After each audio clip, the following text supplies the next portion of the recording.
everyone. It's great to have you joining us today. For those of you that I've not met before, I'm Emily from Charity Recruit, and we specialise in supporting charities and senior leadership appointments across the UK. And alongside our recruitment work, we host these types of boardroom discussions to bring together charity leaders to explore some of the bigger strategic challenges that are facing the sector at the moment. As you know, today's session is all about fundraising and more specifically understanding donor behaviours and some of the common misconceptions that can impact income and strategy. With that in mind, we're really pleased to welcome today Mark. I know you've delivered this session previously, so we're very fortunate to have you with us today. Just a few points before we get started. We should last around 40 to 45 minutes. Mark's going to do his presentation, and then there'll be some opportunity at the end for you to ask any questions that you have.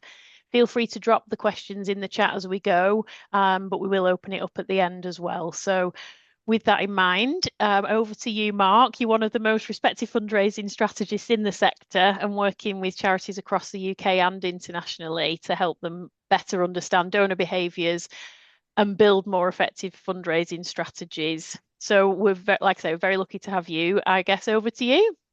Thank you very much, and hello, everyone.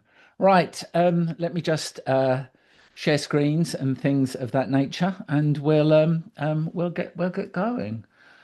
I'm going to need someone to do some form of thumbs up to make sure that we can see everything.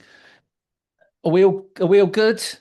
We're all Fantastic. good. Oh, Matt Parks, you're driving the in the wheelhouse. Thank you.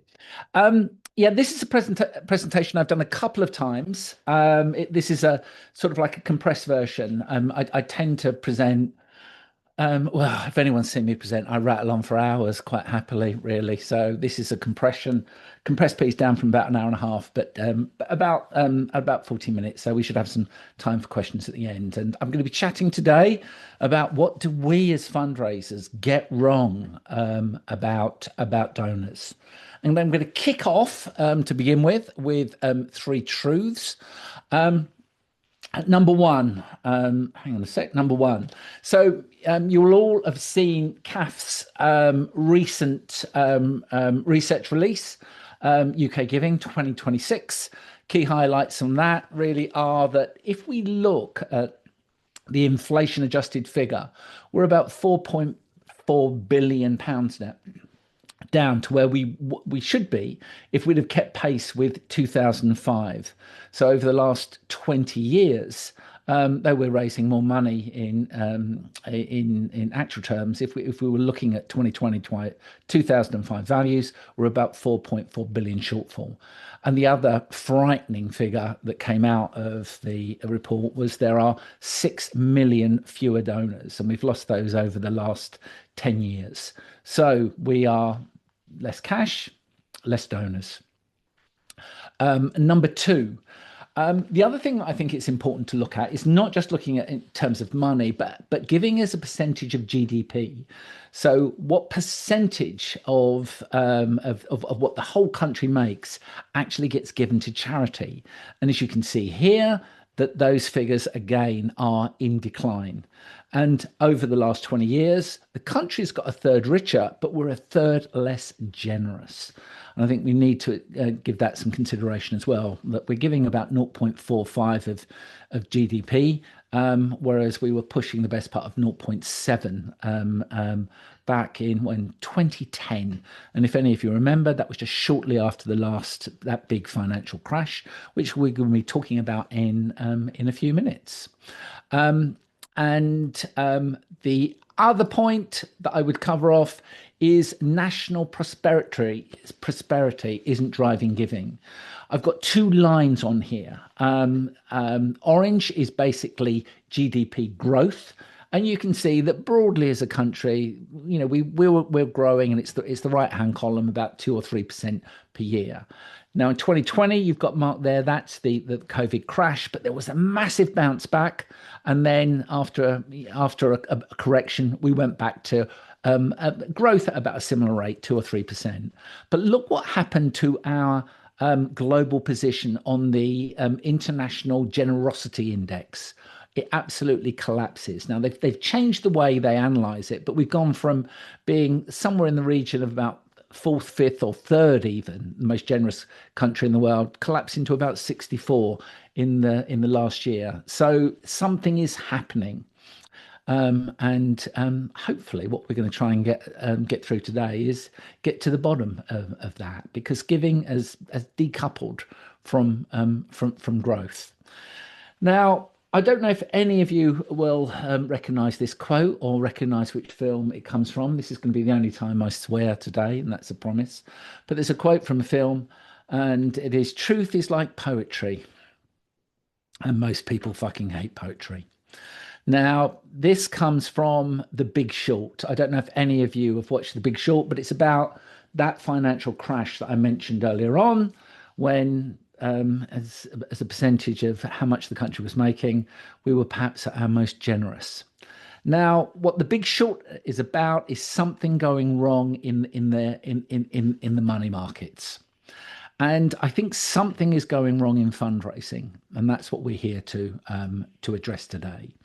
Now, I don't think any of you will recognize this man, but he's had probably a bigger impact on your life than pretty much most people. Probably today, a bigger impact than even people like Elon Musk or maybe even Donald Trump.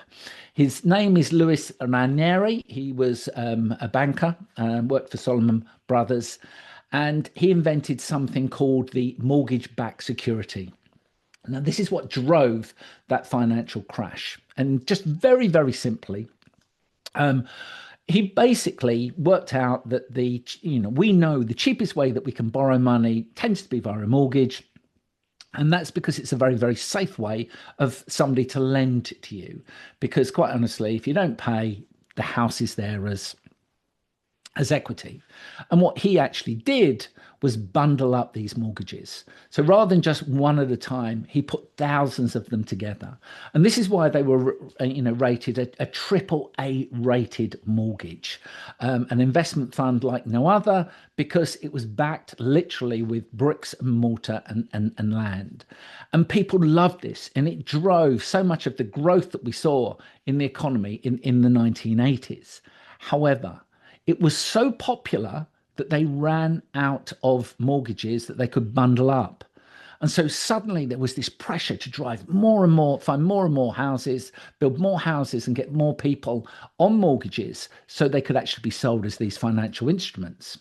And they introduced teaser rates to do this.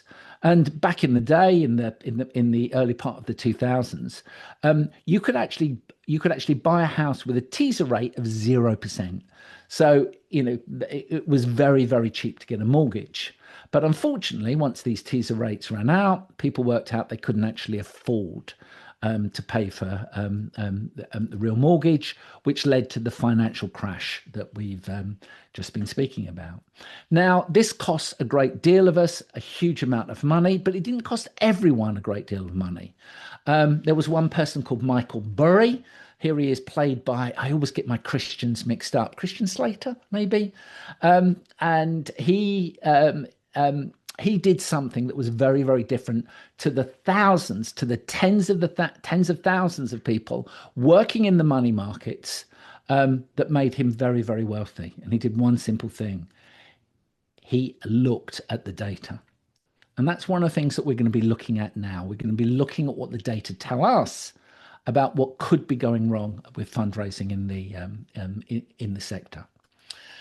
Now, this is a chart that I put together last year, basically trying to find out where all the, a little simple way of showing where the wealth was in the sector, where giving was in the sector, as a way of trying to illustrate where we should be focusing. So I took lots of data, pulled all these together, and if you ask for the deck, you'll get this chart. You don't need to go through it in detail. But what it highlights very, very simply is who's giving most and who has most wealth. And you can see here, what do the different generations give? Now, one of the things that I always talk about, I always hear, oh, we've got to get millennials. And my response to anyone who says, yes, we're after millennials, we've got to bring that new audience on, is hold your horses a little while, you're a little too early. And the reason is that because we've got to look at what the generations give. And obviously, the boomers and the Gen Xers, particularly the older Gen Xers, are giving the vast majority of money to charity. And how much we give tends to be related by how much we earn. And if we look at that chart that shows the share of national wealth, if you were really showing that to just anyone saying, which group do you think we should really be going for when we're looking to bring on new donors? I don't think there'd be many sensible people who'd say, well, I want more millennials. The other thing that we should consider is the fall in the participation in giving as well. This is a chart and it's based on government data and DCMS data going back years. But if you look at the columns over on the far left, you've got 16 to 24-year-olds, 25 to 34-year-olds. And you can see blue is 2005, grey is 2024, a complete collapse in the amount that the number of young people who are participating in giving. Whereas if you look over on the far right, you can see that participation amongst older people is actually going up. Now, a lot of people come back and say, oh, it's because young people can't afford it. Yes, you're partially right, but I don't know if any of you have been reading my blog posts. One of the things that I highlight is when you look at religious young people from Christian or Muslim background, they are giving at very, very generous rates. There is something else going on, and we need to address what that something else is. Now, also, we need to recognize most people don't give very much to charity. So we're speaking, that chart at the beginning said that, about 0.45 of GDP is given to charity. That's a tiny amount of money when you consider that we deal with the most important things in the world, with disease, tackling injustice, ending cruelty, massive things that everyone values, but we give very, very little. And we're also super reliant on a tiny little group of people, just 6% of the population who give 40% of all gifts to charity. And what they give is quite tiny, really. It works out about £100 a month, but it's tiny amounts.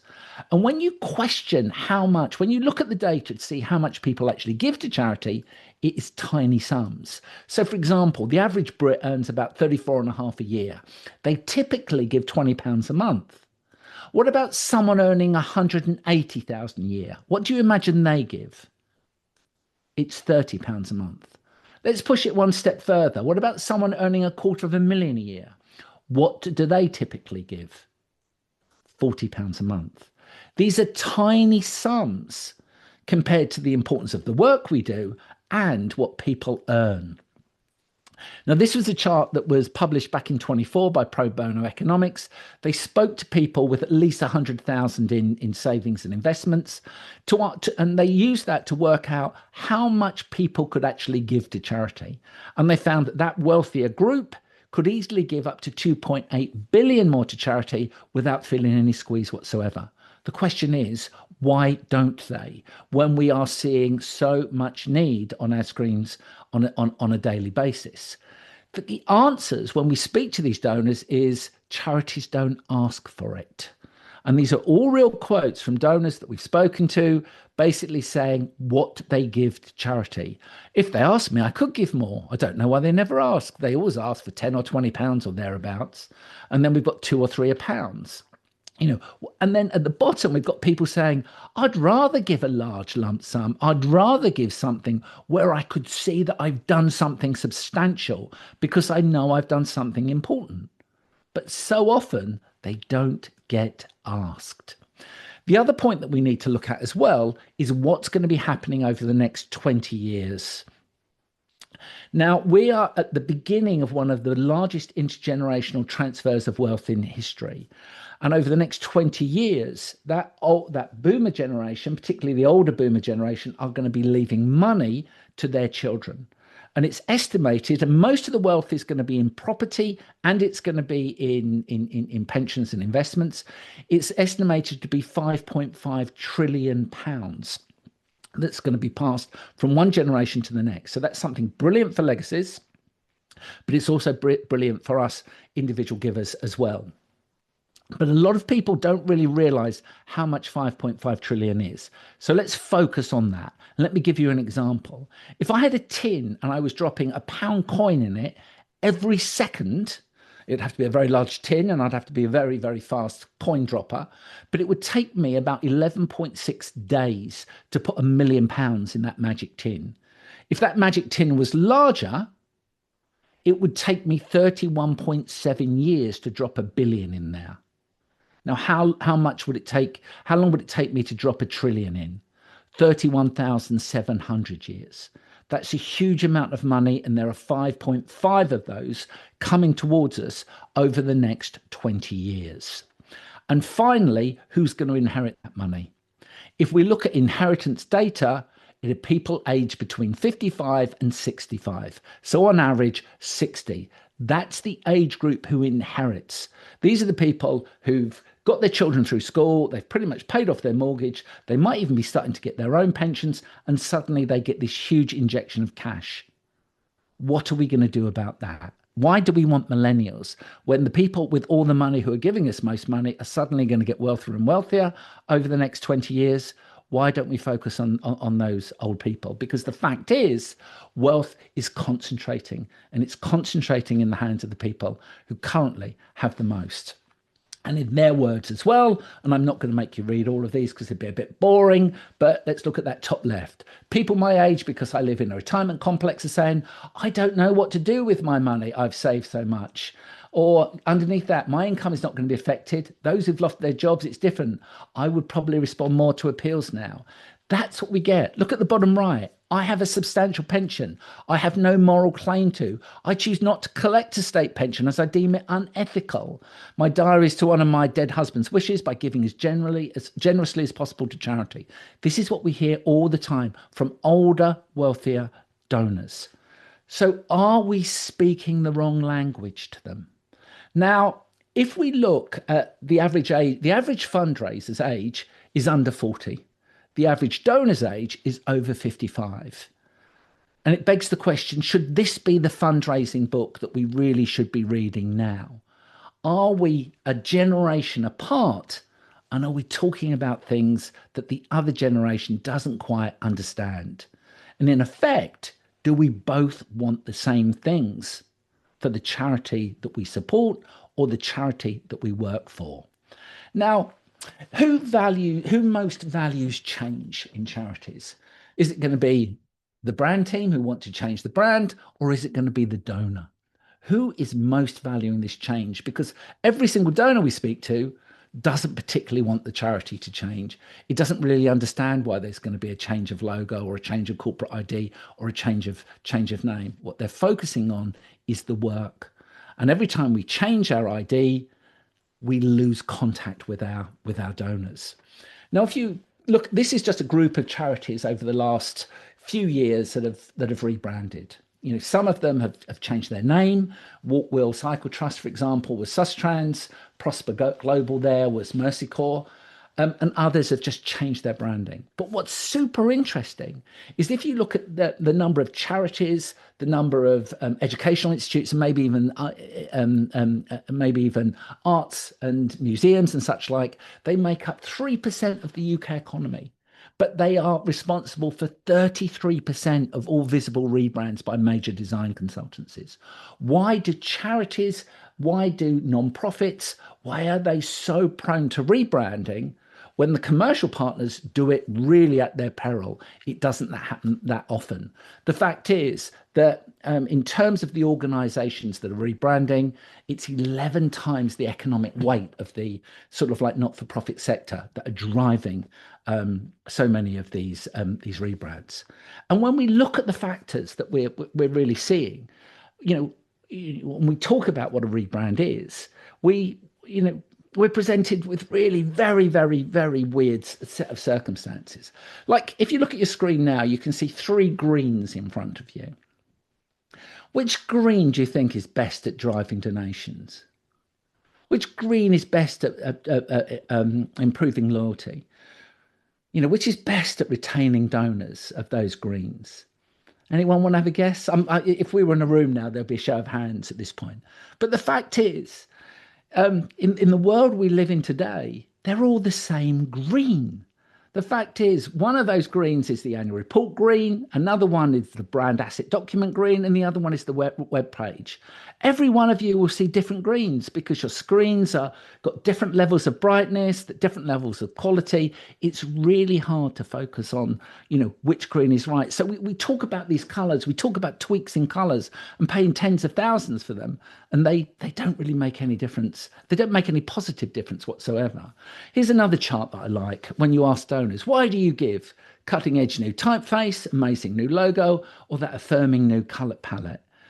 Nobody's really going to give you a yes to any of those. But to solve a problem, boom, that's the focus. That's what we are going to be looking at. That's what's going to drive people to give. Now, what happens after rebrands? Now, I'm a rebrand nerd. I love great brands. I just don't like rebrands really because I see what happens. Now, this charity here, you can see the top line there is their donated the level of donations they're receiving. They did a press release at the time, and I collect all these press releases, got them all. Every time a charity does a rebrand, I collect your press release and I compare it with income over the next 5 years. This organization here, the research has shown the charity's name is holding us back. In order to grow further, we've got to change our name. The name change will also increase the organization's ability to fund our work because it will increase our fundraising capacity and raise awareness of charity. What happened? Boom, it falls off a cliff. That's where the rebrand was. So why would anyone rebrand? What they wanted didn't actually happen. And if we look at the cost of that rebrand, £20 million in lost income. Not £100,000 to the agency, but 20 million in lost income from that rebrand. This is why I get so angry. I'm called a brand grump, but I get so annoyed because I just know how much it costs charity. Here are what have we got here? 1, 2, 3, 4, 5, 6, 7 different charities looking at the 2-year financial impact of a rebrand. 7 different organizations. Some changed their name, some just changed their corporate ID. But we see income fall, income fall, income fall. But every single press release that I read doesn't say, oh, we've got to change a name, but we know we're going to lose money. It says, oh, we need to change our name because we need to raise more. But it never does. Now, the big agencies doing these rebrands, they must know this. Do they not tell the charities that you might lose some money? I don't particularly know. I don't understand. And then why did so many charities rebrand so often? Arthritis UK, for example, 4 times in the last 10, 12, 15 years. Blood Cancer UK as well. Marie Curie, Scope Bernardo's. People change. When they rebrand and they expect to raise more money and they don't, what they often find themselves doing is going back and using the same set of tools to try and raise more money by rebranding again and again. And it just gets us into this negative circle. When you raise money, when you're rebrand, you're basically reducing the level of trust and reducing the level of recognition you see. And if you change your name, you're going back to point zero. If we also, the other thing about brands, if we look at charities by how popular they are, these are the top 3 most popular. This was from a couple of years ago, 2023. Most popular charities in the UK. So you've got Crux, you've got British Heart, Macmillan Cancer. But brands don't land across the generations equally. If we look at it in different ways. So we've got adults at the top, millennials second, Gen X third, boomers fourth. Look at the difference. That group with the money, all of those charities on the bottom, in terms of the millennials, on the top, you're not getting anything that matches there. People see brands in different ways. I don't understand why, but they do. And what's really weird about that 5th organized, we spoke about Arthritis UK earlier on. Arthritis Research UK, which was the 5th most popular brand amongst boomers in 2023, that organization hadn't existed at that point for about 7 years because it had rebranded to Versus Arthritis. Look at the value of that though. And there's also a huge amount of crossover. People rebrand like it's a tin of baked beans or washing powder or something. The fact is that people don't just give to one charity in a sector. This is an example of a donor talking about all the different organizations that they give to. And they love INGOs, but they give to loads of them. And this is because they believe that organizations have different skill sets that they want to replicate. And what it causes them to do is group charities together as portfolios. Sometimes, when it comes to NGOs in very, very large groups, sometimes in something like cancer, it might be because they want to pair two together. So, for example, you might get Marie Curie providing cancer care and Cancer Research UK providing research to a cure. And whenever you speak to a donor from one of those charities, you'll often find another one in the mix as well. They're not just giving to one cancer charity. And those of you who do legacy fundraising, you might find that on your beneficiary list that you're sharing with another organisation that's very, very similar to yours. But we might see it for children's charities. Barnardo's, again, it's about care. NSPCC is about protection. People perceive them very different ways. It might be in dementia care. Dementia UK is about care. Alzheimer's research is about funding a cure. People pair. They put organisations together. So when you rebrand, one of the things that you've got to focus on is what are you famous for, and how can we increase that the sense that the donor is going to increasingly value that and want that to be delivered to the people who need need that service. And I'd like to leave you on this before I move on to the next chat with a reference to Roger Martin, one of my favourite management thinkers. Now, he's done a huge amount of work, and any of you read my blog, who saw my blog on Tide detergent, will know this. Loads and loads of data, looking at behavioural research, looking at buying research, and his line is fabulous and it's worth repeating. There are people who are absolutely, utterly convinced that refreshing something beloved is a good thing. That it's just a bad thing to let something get kind of old and tired. Unfortunately for them, now all the behavioural research, like all of it, says exactly the opposite. Why do we persist in this sector rebranding when everyone else knows that it can damage us? There's Playing to Win, fabulous book. I love it. That's my main book on strategy that I read at the moment. Would strongly recommend it. Let's have a look at another book now. This, many of you might have heard this. It's another great book, Robert Cialdini, Influence, The Psychology of Persuasion, often used by people looking to drive innovation. Let's do something new. It's a fabulous book, got some case studies in there that are often misrepresented or misused.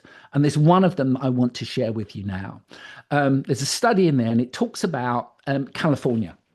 That a group of researchers went around houses in California and a suburban part of California, knocking on doors, basically saying, "Oh, we're a bit worried about the driving statistics in this area. Can we put this small sign about this big up in your front garden, please?" Basically saying, please drive carefully.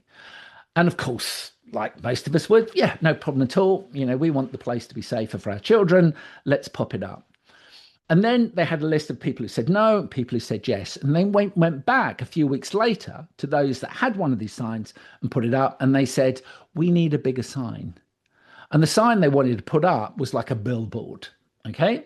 A massive billboard. We want to put one of these up in your garden. Now, the researchers said, because people agreed to have that small sign, put that small sign up, they'd engage with the program. And so they couldn't go back on that. They couldn't actually say, oh, I don't really care about this now. They had to reinforce that sense that I actually believe and I want this. And the research said that 76% of people said, I'll have this.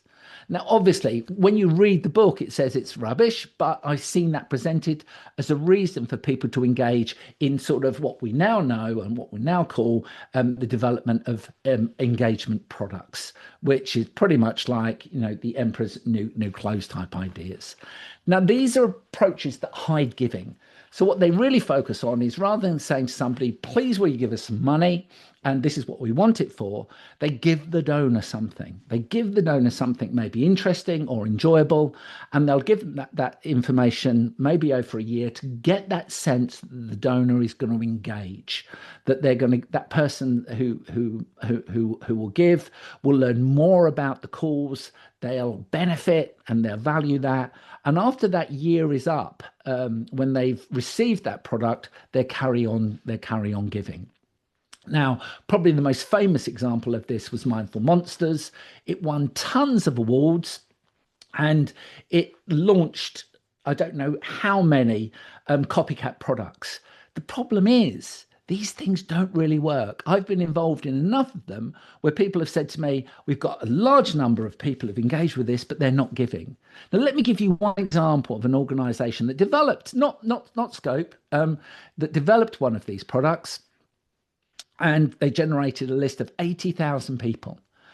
Now, from that 80,000 people who signed up from that product, 62,000 signed up for additional comms.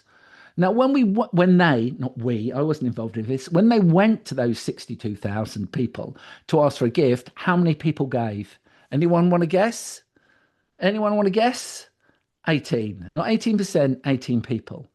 And I've seen so many people lose money from these products because what they do is they don't go out understanding why somebody might need to give to you. They're projecting some pop psychology onto them and thinking if we give this, it's going to influence them and it's going to get them giving. But it doesn't work that way.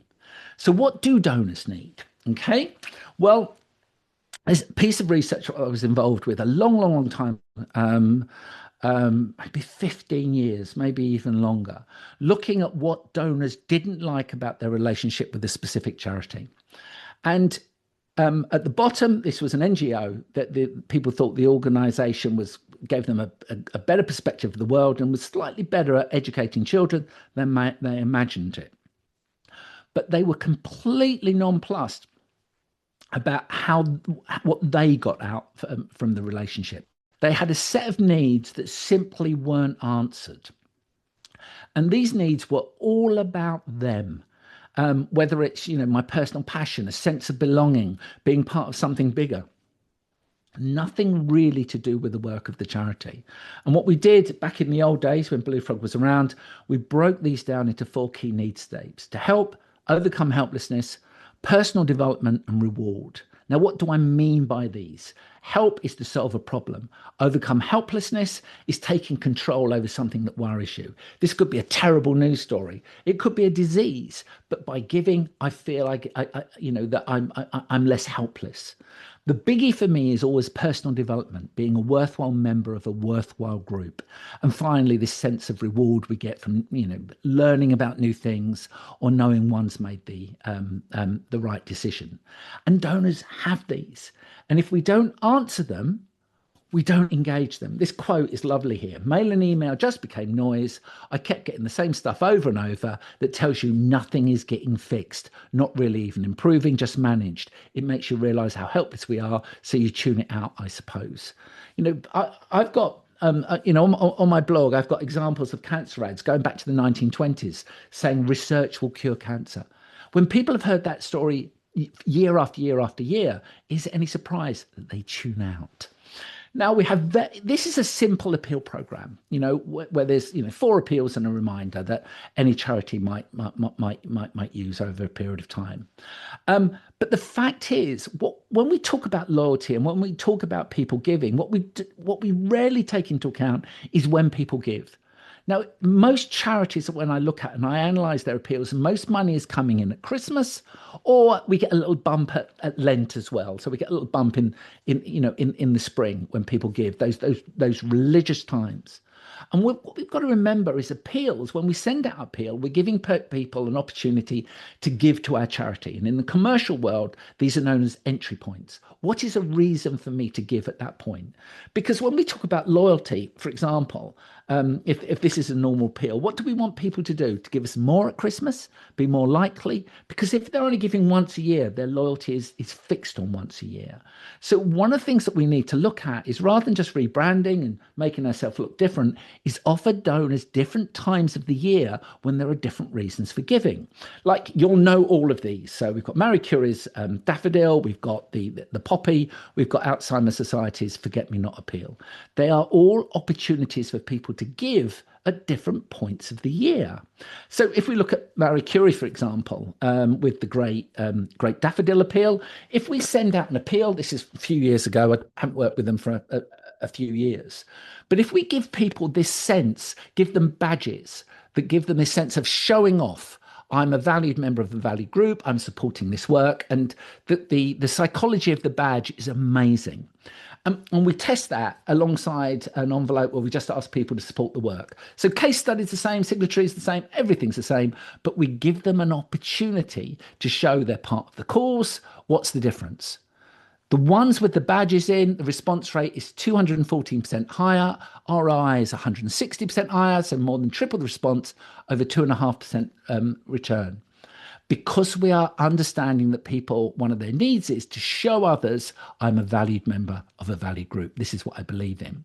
And in terms of design as well, these are two Marie Curie appeals that we did. Exactly the same appeal, but we did a test. One was old-fashioned, one was modern.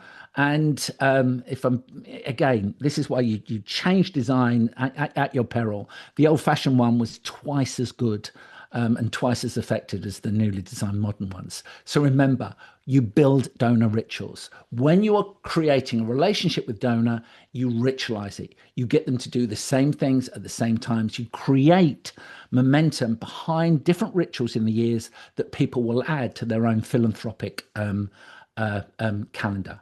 So what makes someone feel like a valued member of a valued group? Great thanking. This is some work that we did, we've done for Sense, where we created a model called dynamic thanking, where nobody really got that same thank you twice. People will get the lovely thank you letter, then a different insert. They might get a little child saying thank you in sign language, or a letter from a mum or a dad thanking them for the support that their child received. But it's also about reporting back, like that they care about you. And for example, this is the newsletter. And why do you need a newsletter? Because you show the donor how their money's been used. You highlight that money's been spent, and you give people an opportunity to give again. And you close the storytelling circle. So those stories you feature in the appeals that people never hear about ever again, because after they're given to, you use your newsletter to close those storytelling. And you can see the growth. This was launched in about 2018. You can see the growth that Sense generated on the back of that. And we created a new entry point, which is their holiday appeal. And their holiday appeal now performs in line with Christmas. And it's a new point in the year when donors can give in the summer holidays to send a child away on a learning experience. This is another great appeal that a brand team would never allow out. It was an appeal did for ActionAid a number of years ago, my most favorite appeal that I've ever done. It was dispatched from Congo. And when we put this appeal together, we never dreamt the envelope would look like that, because it was sent from Congo. It was covered with these amazing stamps. Inside, we focused on a project which was rebuilding a community that had all their houses destroyed by a volcano. You can see the volcano there. 2 sheets of paper, 63% response rate. No donation form. Years ago, before the time when the internet was what we are now. But it engaged people. It was authentic. It was real. And finally, let's talk a little bit more about those older people that we're talking about. Nice quote from Noel Howard here. Work is much more fun than fun. And that's what we find when we speak to donors. This was an article in the Financial Times talking about how, in terms of his working life, as his friends leave work and retire, and he's only 54, he's starting to feel his network die. He starts to feel that he's no longer, being, on point in that industry. And if we look at old people, when they retire, they can feel isolated, they can feel lonely, they can feel that they don't necessarily deliver what they want. Some might feel guilty that they've not necessarily lived the most moral life. And what they talk to us about is liberation and getting rid of things that they no longer want. They have more money, they want to live more simply, and they want to do good with it. They want to be useful citizens, and that is so powerful. But we have to make sure that we ask at the appropriate level for them.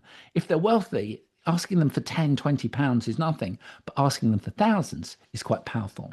And here's some lovely quotes here from donors. And when we do research, one of the things that we have to focus on is not just asking people about giving, but asking them about their helping behavior, because we learn something from this. When we ask people about helping behavior, they'll often talk about helping people Rather than giving to an organization, they will talk about people. And that's super powerful.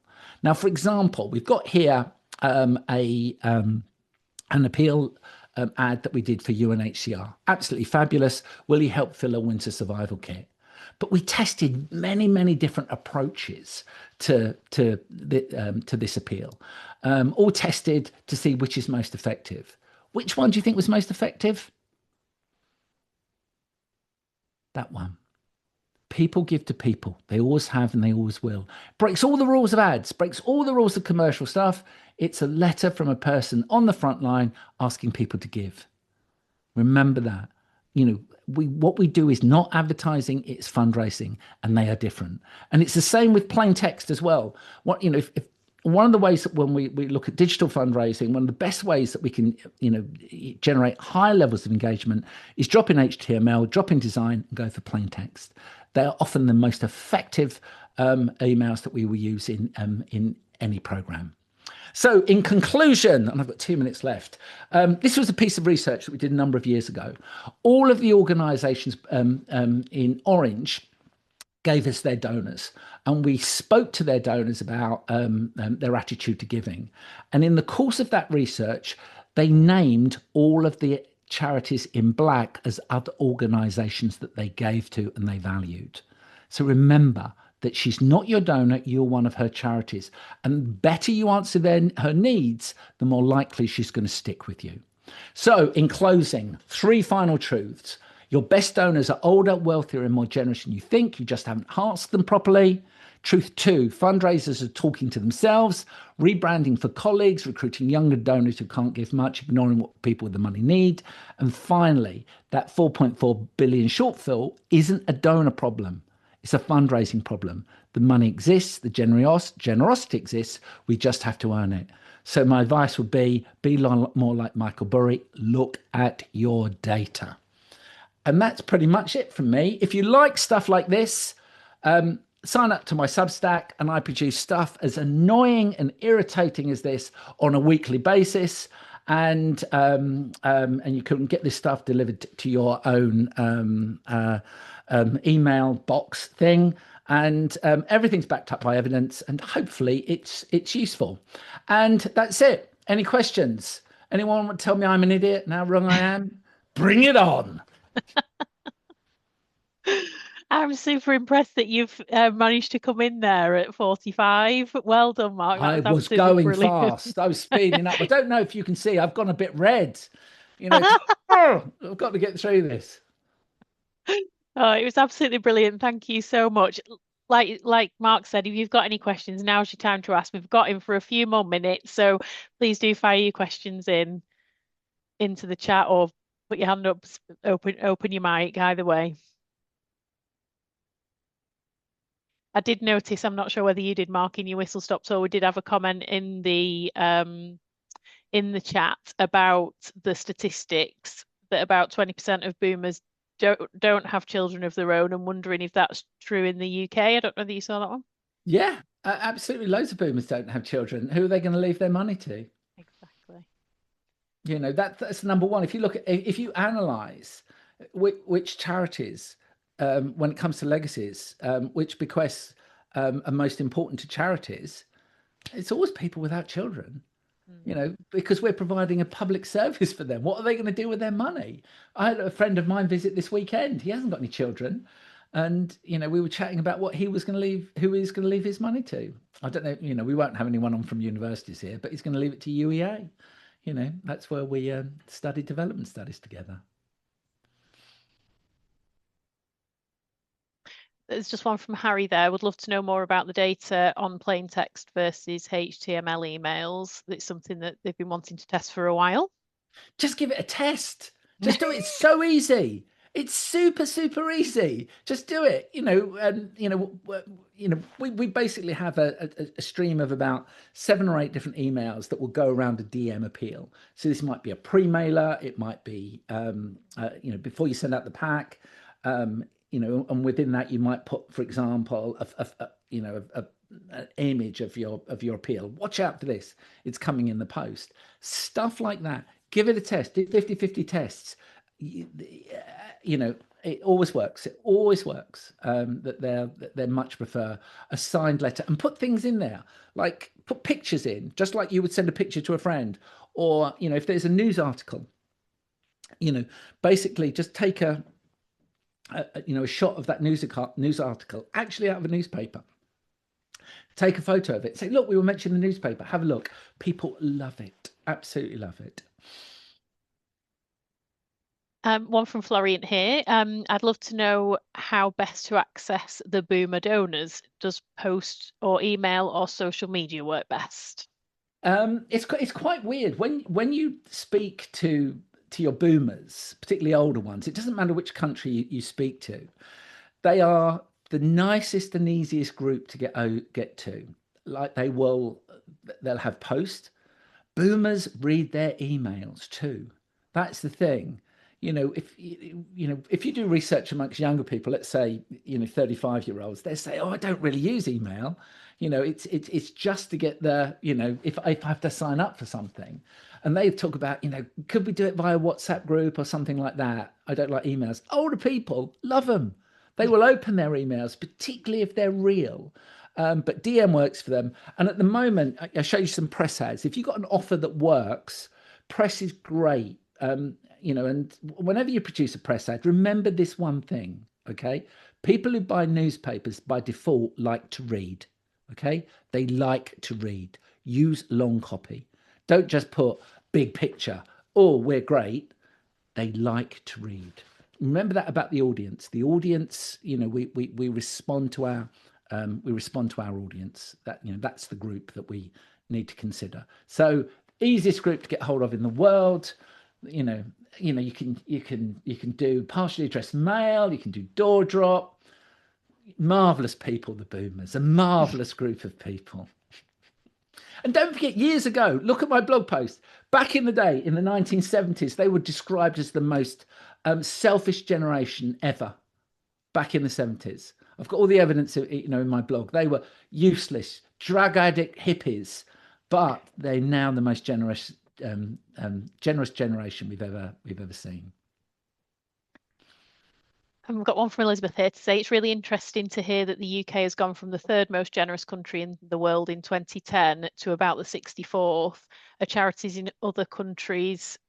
Oh, it's just gone off now because other questions have come in. I can't actually see the last question.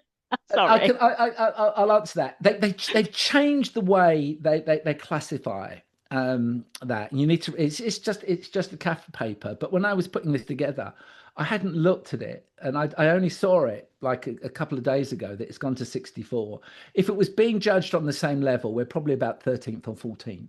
It's not quite as bad as that, but we're able to hide behind intention. But other countries are jumping up. We were at one point third most generous. Key thing is the Americans give most, but they have a very, very different tax and social care system than we do. So we've got one from Mark here to say, how much should I think I'm competing with other charities? Do I say, I'm so pleased to hear you give to other good causes? Yeah, the key thing is, I've just written another blog post. People don't leave causes, they tend to leave charities, and they like charities that like each other. And in effect, you'll speak to a donor, and a donor would want you to be pleased. If let's say you're Oxfam, a donor would want you to be pleased that you're funding Save the Children because you're both doing the same area of work. They'd want you to be pleased if you were giving to Alzheimer's research that you're supporting Alzheimer's Society as well. They would value that because it's all about portfolios. If you look at NGOs, we were chatting with a donor a while ago, and they had 4 NGOs they gave to, and they gave to MSF for healthcare. They gave to UNHCR for refugees, World Food Programme for food, and I can't remember who the other one was, but there was 4 of them, and they were giving like hundreds of pounds to each of those. And when you dig under the surface, they believe their money is going to have a greater impact because these are specialists.